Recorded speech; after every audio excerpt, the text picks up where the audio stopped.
Bonjour à tous et toutes. Donc, je vais prendre la suite du coup. Ah, il faut appuyer sur. Parce que là, vous n'entendez rien. Et là, c'est bon. Et là, c'est bon.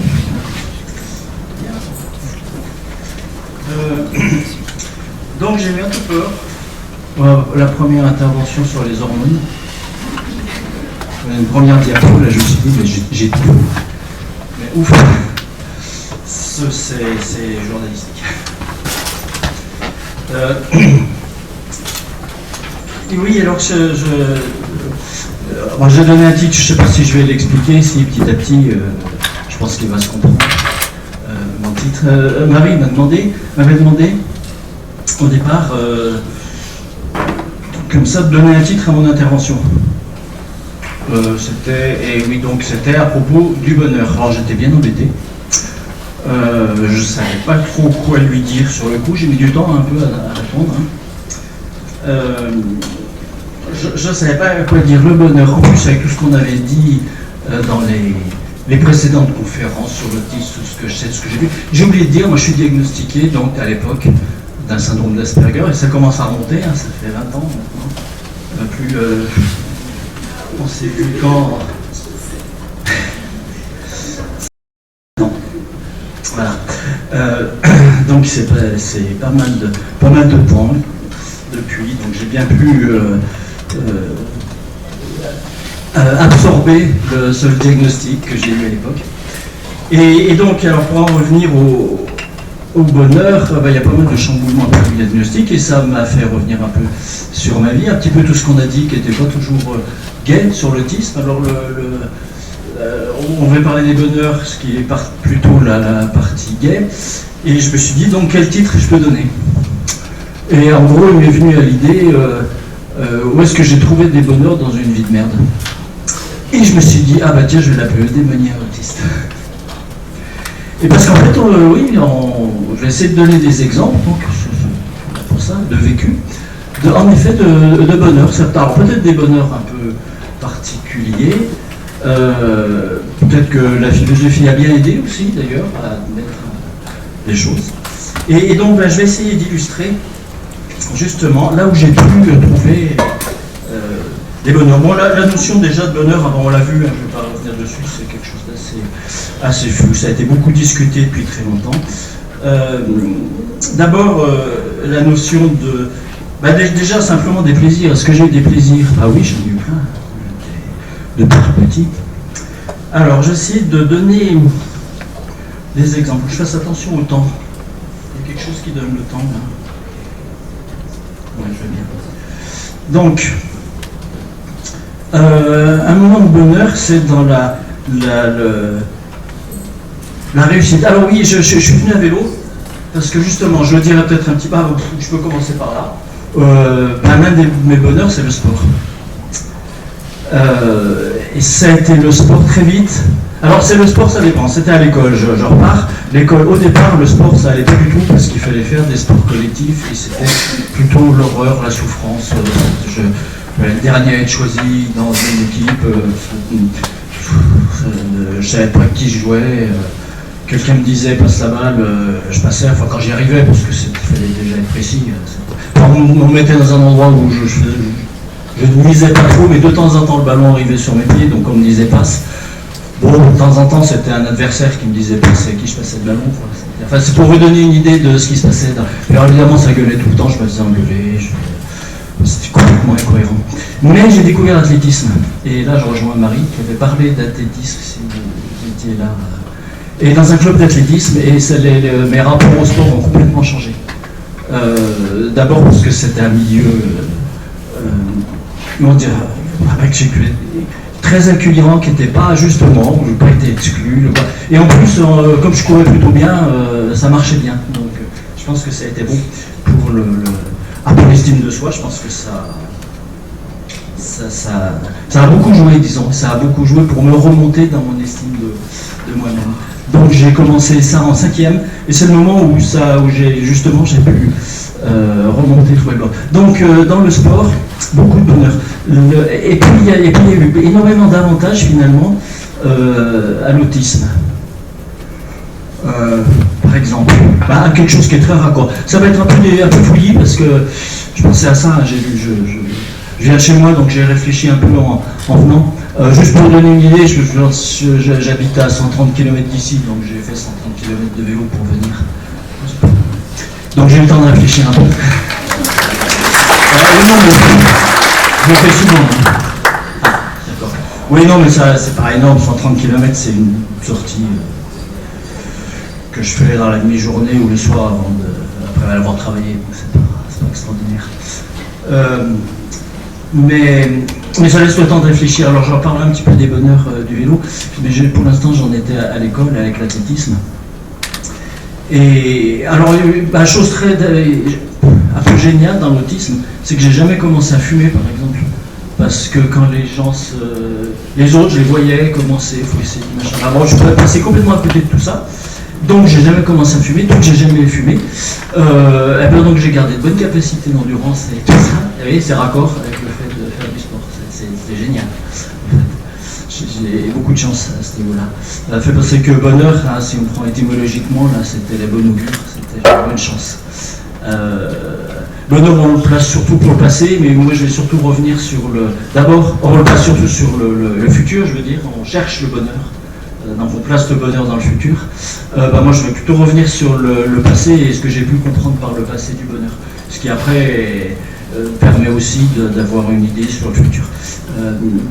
Donc l'athlétisme, génial. Alors, chose que j'ai faite et qui marchait très bien, je suis finalement content de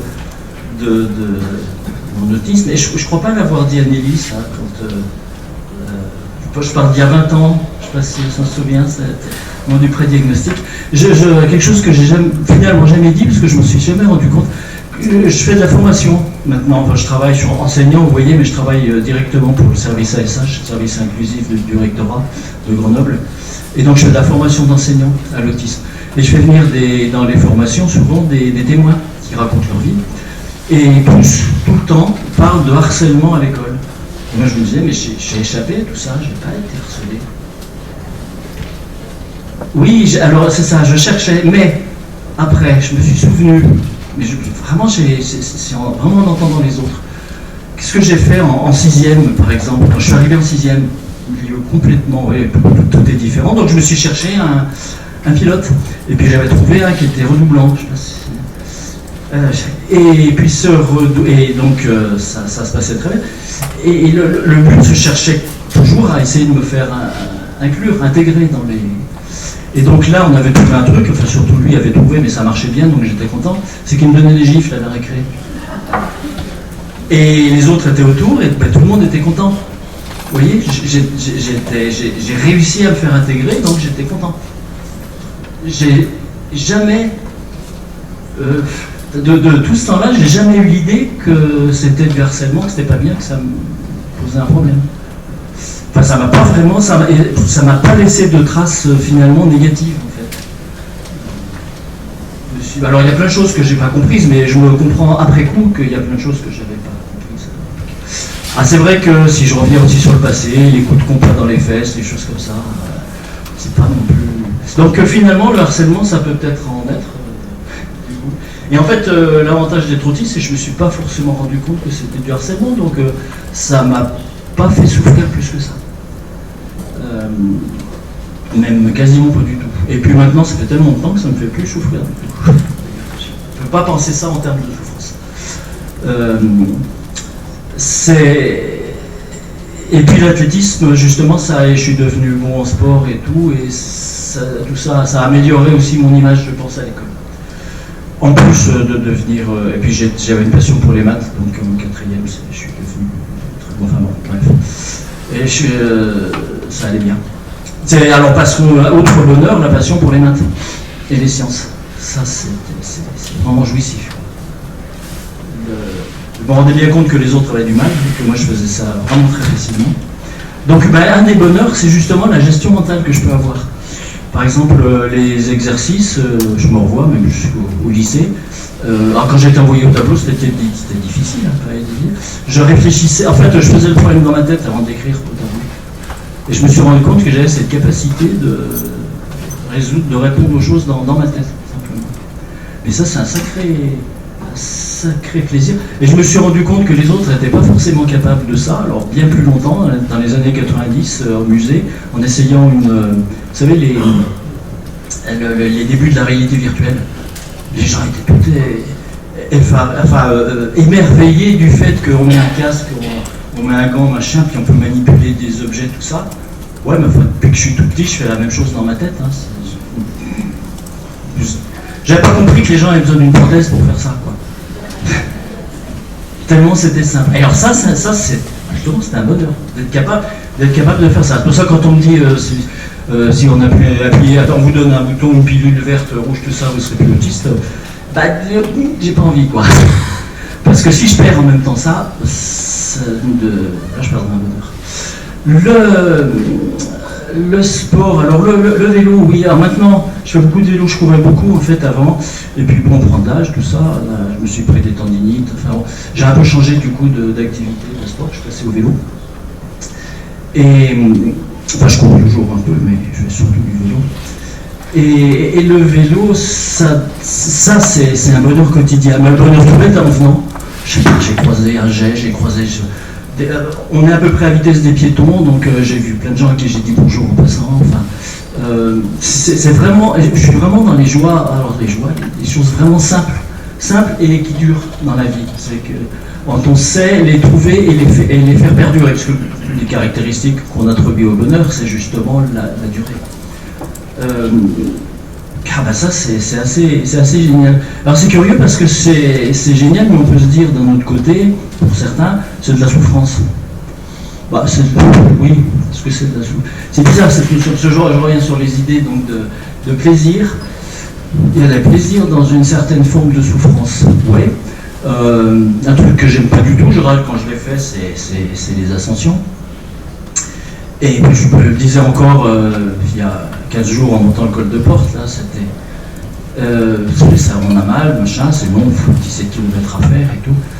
Et puis arriver en haut, on est très content, c'est une récompense en fait, d'arriver en haut. Alors dans le sport, je disais, je faisais de l'athlétisme, j'ai jamais eu l'esprit de compétition. Donc j'ai pas trouvé de plaisir et de récompense vraiment dans la compétition, même si ça marchait bien. En fait, je me souviens d'une fois dans ma série, là, il y a je faisais de la vitesse à l'époque, vous voyez, je suis pas grimpeur, hein, je suis plutôt plutôt type sprinter. Donc les ascensions, c'est pour dire que... Mais bon, on reviendra dessus. Et quand j'étais sprinter, je me souviens qu'une fois, il y avait un gamin qui avait du mal avec son starting block, tout ça, puis il y avait son père qui était à côté, enfin sur le bord de la piste, là, qui lui donnait des conseils, tout ça. Je sais pas, il m'a touché, le gamin, je l'ai laissé gagner, alors que j'aurais pu. Parce que c'était plus important pour moi qu'il soit content de gagner. Mais d'un autre côté, je me suis dit, c'est pas normal parce qu'en fait, je lui ai volé sa victoire dans la mesure où, normalement, j'aurais dû gagner. Ça m'a mis assez mal à l'aise avec l'athlétisme. Et l'esprit de compétition, bah, j'arrive pas bien à le faire. Je rentre pas vraiment dedans. C'est pour ça que j'ai bien aimé dans les clubs de sport, mais j'ai jamais été compétiteur, quoi. Par contre, j'aime bien m'entraîner. Dans les vélos, donc j'en fais pas mal. Je fais à peu près 12 000 km par an à vélo. Donc je m'entraîne, et puis je fais des entraînements défractionnés, des choses qui sont parfois un peu difficiles. Mais ça donne une certaine puissance, une impression sans aller jusqu'au surhumain, de puissance. Et finalement, je prends le vélo, j'ai 130 km à faire, ben oui, c'est pas problème. Ça va être un plaisir. L'entraînement fait qu'il n'y a plus de douleur. Mais je disais les montées, j'aime pas monter. Je vous disais le col de Porte, mais je vais recommencer, je vais le refaire. Alors quand on monte, je veux dire, c'est une souffrance tout le long, mais on est content d'être arrivé. Rien que le fait d'arriver en haut, on est content. J'ai prévu d'aller faire les murs et les secteurs pavés cet été là, des Flandres. Les murs, je ne sais pas si vous voyez ce que c'est. Hein. C'est des ascensions relativement courtes. Mais par contre à au moins 20% de pente.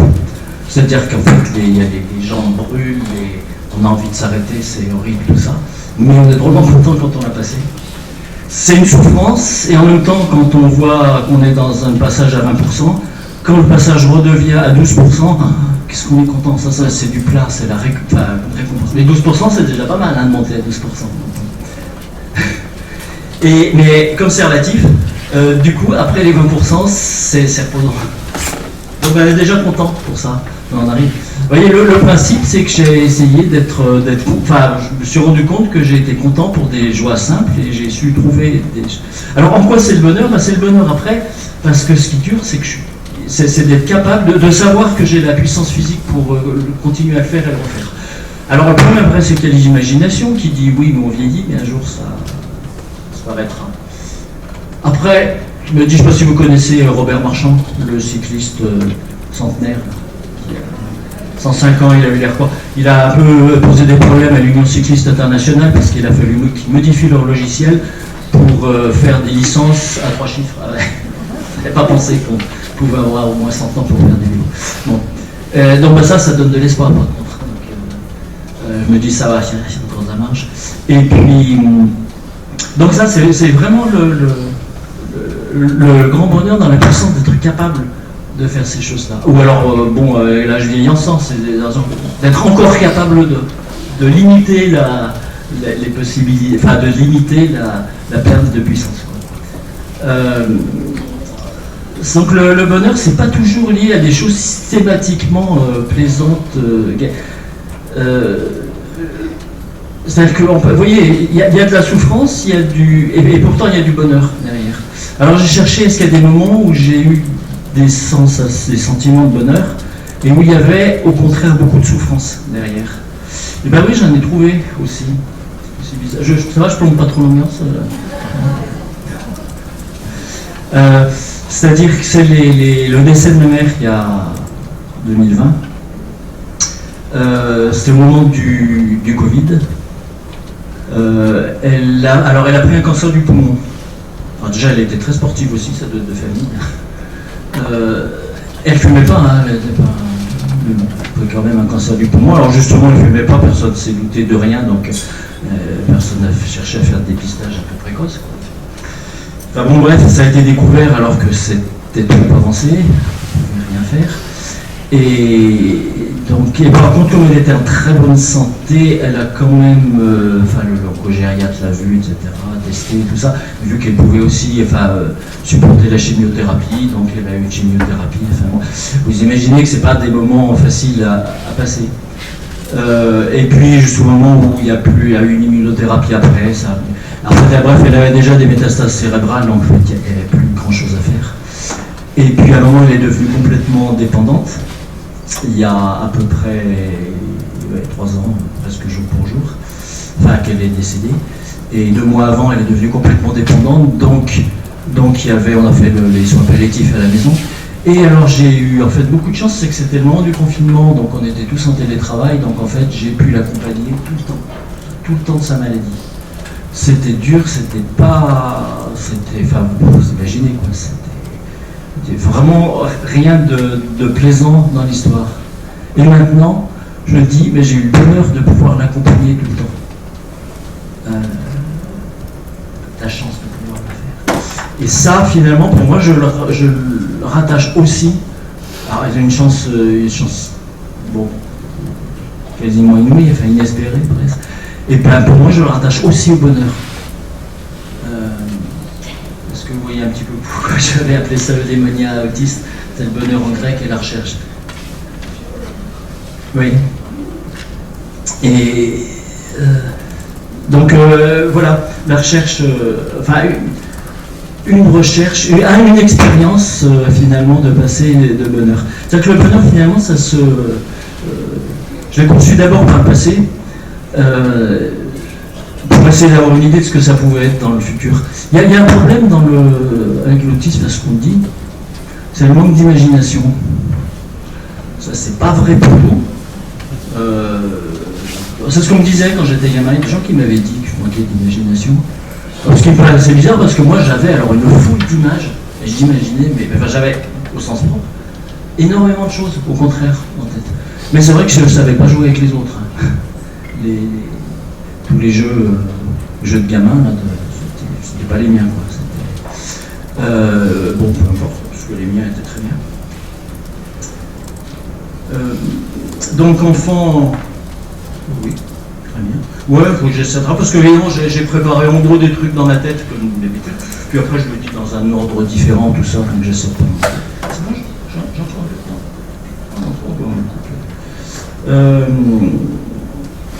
J'oublierai sûrement des choses par rapport à ce que j'ai oublié, ce à quoi j'ai pensé. En fait, mes notes, c'est ça.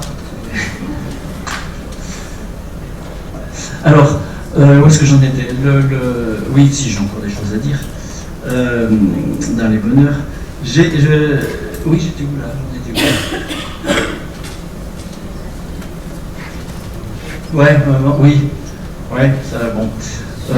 Oui, c'est un bonheur pour dire que j'ai pu, oui, malgré énormément de choses qui seraient liées à la souffrance, et il y avait énormément de souffrance à ce moment-là.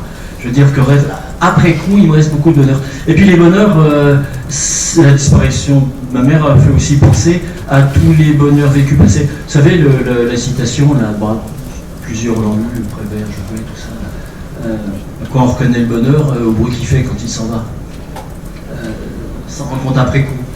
Et c'est vrai que mais ça m'a remémoré tous les moments de bonheur, en particulier tous les bonheurs que j'ai pu vivre avec elle. Et alors là, il y en a, parce que c'est depuis la toute petite enfance. Et difficile de se projeter dans le futur et de voir un bonheur futur du coup, parce que là c'est quelque chose qui s'arrête. Ça me fait penser à les gens qui à la recherche du bonheur aussi, c'est alors des choses que je connais pas du tout, enfin, je suis passé complètement à côté, et on associe le bonheur, souvent le bonheur conjugal. Alors là, quand j'étais tout petit, ouais, je me projetais, je pensais bêtement, comme tout le monde, que je me marierais, que ça. Enfin, c'était tout simple, hein. Je me rendais un petit peu compte que, avec mes relations, avec les filles en particulier, mais pas seulement, parce qu'avec tout le monde en fait, mais qu'avec les filles en particulier, parce que c'est ça qui m'intéressait, ça n'allait pas être si simple. Et en effet, ça n'a pas été si simple. J'ai tenté, ça n'a pas marché, j'ai retenté, ça n'a pas marché, j'ai retenté, mais je m'améliorais un petit peu, chaque fois. Et puis j'ai tenté, ça a fini par presque, par première copine, on n'a pas fait grand chose, hein, juste on a dû s'embrasser, c'est tout.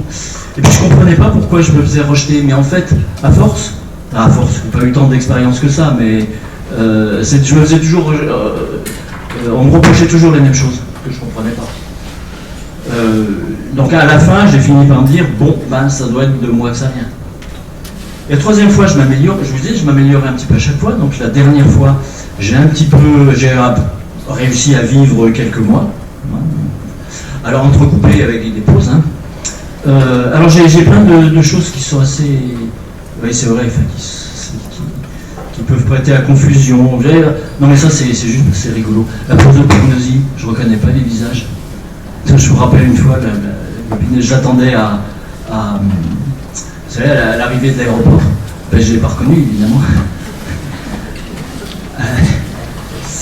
Vous voyez, il y a plein de choses qui, enfin ça c'est juste un exemple, il n'y a pas que ça, qui fait que la relation intime est difficile. Alors il y a des plaisirs, oui, forcément, là-dedans. Mais il y a une dose de souffrance associée, pour moi, enfin dans mon expérience de la vie commune, qui fait que c'est vraiment un cauchemar, en fait. Et le peu de plaisir, enfin oui, le peu qu'il est, d'accord, il est grand, intense, momentané et tout ça, mais il est associé à tellement de souffrance. Parce que je peux donner un exemple, je ne sais pas si vous aimez le caramel, c'est bon le caramel. Mais si votre seule façon de pouvoir goûter le caramel, c'est de le préparer, de le faire chauffer, et de le goûter en trempant le doigt dedans, on va vite se dire que peut-être mieux passer à autre chose, quoi. Le plaisir qui est associé ne vaut pas le coup. Ça vaut pour tout le monde, là je vais être plutôt dans les figures. Le fait si un plaisir est associé à énormément de souffrance, ça vaut pas le coup de faut abandonner ce plaisir. Simplement, nous, un plaisir naturel, pas nécessaire mais naturel, va être associé à beaucoup de souffrance. Il y a des plaisirs qui ne sont pas naturels et qui vont entraîner beaucoup de souffrance dans ce cas-là. C'est une piqûre, on laisse tomber. C'est des plaisirs qu'il ne faut pas rechercher.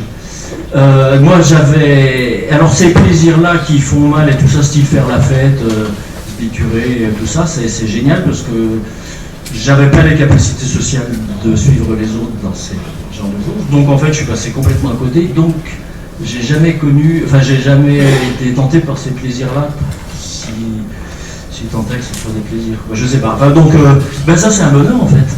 C'est génial. Je suis passé à côté de tas de choses qui posent des tas de problèmes à plein de gens. J'ai sacrément de chance. Donc ça, finalement, je suis content d'avoir cette notice, dont à l'époque on appelait ça le syndrome d'Asperger. Et moi, c'est le diagnostic qu'on m'avait donné. J'ai une chance immense, quoi, d'avoir réussi ça. Enfin, d'avoir réussi. Non, c'est même pas que j'ai réussi, alors ça me rappelle la vertu chez les Grecs. C'est marrant parce qu'au lycée, c'était un surnom que les collègues m'avaient donné, enfin j'ai les collègues, les autres élèves, quoi. C'était le saint. Je ne savais pas trop pourquoi en fait, le saint. Sans doute parce que je participais à rien, enfin, mais oui, d'accord, j'ai vécu avec beaucoup de vertus, mais sans chercher à vivre dans la vertu. C'était juste... c'est mon état naturel, quoi, finalement. Donc c'est une chance aussi. Enfin, finalement, c'est une chance. Mais c'est pas... J'ai aucun mérite à ça, quoi. C'est juste comme ça. J'aime pas les choses qui vont... Et... Je peux parler d'éco-anxiété, mais... Ouais, quand j'étais gamin aussi, je me souviens le prof qui nous avait demandé si on avait confiance en l'humanité. C'est le prof de philo en classe prépa. Et puis, qui avait confiance en l'humanité? Alors tout le monde avait levé la main, donc il ne pouvait pas savoir. Donc il a demandé, il pouvait savoir qui, il y avait trop de doigts levés. Il a demandé qui n'avait pas confiance en l'humanité, on a été deux à lever les doigts. Donc déjà, j'avais pas confiance en tout ce qui se passait. À l'époque, et déjà rien que pour on parle d'un coup d'éco-anxiété, donc tous les problèmes écologiques, je dirais, quand j'avais 18 ans, ils étaient déjà là en fait, sauf que la majorité des gens ne les voyaient pas. Et moi je me suis engagé dans les protections de la nature, etc. J'ai continué d'ailleurs, j'ai toujours un refuge et le Pérou chez moi. Alors c'est pareil, ce qui était important, c'était de faire quelque chose concrètement, quoi. Et j'ai essayé de faire quelque chose, mais sachant que c'était complètement désespéré. Et alors comment avoir recherché du bonheur quand on a l'impression qu'autour de soi, quasiment tout est désespéré, oui. C'est là où je me dis c'est intéressant d'être autiste et de ne pas avoir l'imagination, la forme d'imagination, je veux dire, qu'ont les non-autistes. Parce que c'est une forme d'imagination qui leur fait vraiment croire n'importe quoi. Moi j'ai énormément de mal à entrer dans certaines croyances. Et bon, ça date de loin, le Père Noël, des choses comme ça. Mais les gens continuent à croire au Père Noël. Je ne sais pas le Père Noël en lui-même, mais en des choses qui sont aussi irréelles que la croyance au Père Noël. Et ça fait faire, si on regarde bien autour de nous, fait des guerres, des gens qui s'entretuent pour ça, sur des lubies. Et ça, je suis content aussi de ne pas être capable de rentrer dans ce genre d'illusion ou de croyance. Ça ne veut pas dire que je ne me fais pas avoir aussi, puis on compense des fois par le raisonnement, enfin, moi c'est ce que j'ai pu faire, compenser par le raisonnement ou la raison, ce que je comprenais mal avec les problèmes de théorie de l'esprit, on n'en a pas beaucoup parlé, mais si je fais des tests de théorie de l'esprit, c'est bon, je l'ai réussi, mais il faut dire que je sais que c'est des tests de théorie de l'esprit. Je les identifie vite. Et dans la vie courante, je peux très bien me faire avoir par des problèmes liés à la théorie de l'esprit. Il y a une forme d'imagination, en effet, que je ne vais pas mettre spontanément en route. Si je pense à la mettre en route, je peux mettre en route. Mais ça va être uniquement intellectuel. Et donc, il y a des choses qui font que je rentre vraiment pas dedans spontanément. Et donc ça, je dis, finalement, c'est une chance. Ça fait beaucoup de problèmes, de problèmes de communication, d'interaction sociale avec les autres, parce qu'on rentre pas dans le même délire. Disons. Et souvent, pour bien communiquer, il faut avoir un délire partagé avec ça. Donc on est un peu trop pénible. Et le temps passe, ouais. Les bonheurs. Il y aura des questions aussi après, si jamais vous avez des questions. Je ne pense pas à tout non plus. Un grand bonheur, c'est les animaux aussi. Moi, je suis né avec plein de... Mes parents avaient... Sans avoir une ferme, mon père rêvait d'avoir une ferme, il aurait voulu être ingénieur agronome. Et donc on avait plein d'animaux. D'animaux de ferme, de tas de choses. C'était pas à nous, mais on avait des amis agriculteurs, j'aimais bien garder les vaches, tout ça. Et j'ai vraiment un contact très profond, intime, ça, avec les animaux. Alors je sais pas, ça fait monter l'ocytocine, hein, je crois, c'est ça. Peut-être pas, enfin ça... Et en tout cas, ça aussi, c'est le contact qu'on peut avoir avec les animaux, c'est aussi quelque chose que je me place maintenant sur le plan du bonheur. Bon voilà, en gros, j'ai déjà donné pas mal d'exemples. Alors je sais pas si le rapport avec le démonisme, Joseph, je te le laisserai tirer, mais voilà, j'essaie de donner des exemples. C'est essayer, enfin finalement, je me suis rendu compte qu'en effet, quelle que soit la vie qu'on a, j'ai trouvé des tas de raisons finalement d'apprécier ce que j'ai eu, et même si a priori il y a des choses qui sont que les autres ont et que peut-être j'ai pas eu. Et ben j'ai compris que je me suis débrouillé pour finalement quasiment vouloir ce que j'ai reçu. Et en fait ça c'est aussi quelque chose qui fait partie du bonheur, qu'on ne comprend pas forcément tout de suite. Mais, voilà.